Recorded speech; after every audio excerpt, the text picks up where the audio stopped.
Hello guys, welcome to another blog. অনেকদিন পর আবার ভয়েস ওভার দিচ্ছি। তো সেই দিন একটু হেয়ার কালার করতে গেছিলাম আমি আর আন্টি। তো এই ওয়াশটা আমি অ্যাকচুয়ালি স্পাটাই মেনলি করতে গেছিলাম, আর একটু কালার করতে গেছিলাম। আগে আমার সাথে আরও অনেকজন গেছে, কিন্তু আমি কোনোদিন করিনি, এটা আমার ফার্স্ট টাইম। আর স্যালনটা হচ্ছে প্রিটিফাই, তোমরা অনেকেই চিনবে, সেটা ব্যানারচিটিতে। অ্যান্ড খুবই ভালো সার্ভিস। মানে আমি তো যে আমাকে জিজ্ঞেস করে আমি তাকে রেকমেন্ড করি। অ্যান্ড আমি কালার করেছিলাম, কালারটা এখনও আমি তখন বুঝতে পারছিলাম না যে কী হচ্ছে। অ্যান্ড এই সাউন্ডটা, আমি এই স্পায়ের জন্য প্রত্যেক মাসে যেতে রাজি আছি। মানে এতটাই ভালো, তোমরা জাস্ট শুনলেই বুঝতে পারবে।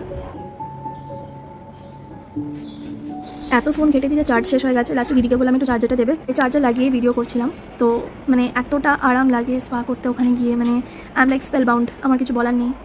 তোমরা দেখে হয়তো সেটা বুঝতে পারছো না, আমি এই স্যালনের নামটা না আমি আমার ডেসক্রিপশন বক্সে দিয়ে দেবো। স্পাতে যেরকম ম্যাসাজ আমি পেয়েছি, অ্যান্ড আমি জানি না আর কোথায় কোথায় স্পা করলে এতটা ভালো ফিল করায়। সব থেকে ভালো হচ্ছে এখানকার সার্ভিসের থেকেও বড় হচ্ছে ওখানকার দিদিরা এত এত এত ফ্রেন্ডলি, মানে নিজের ঘরই মনে হবে। তাদেরকে আমি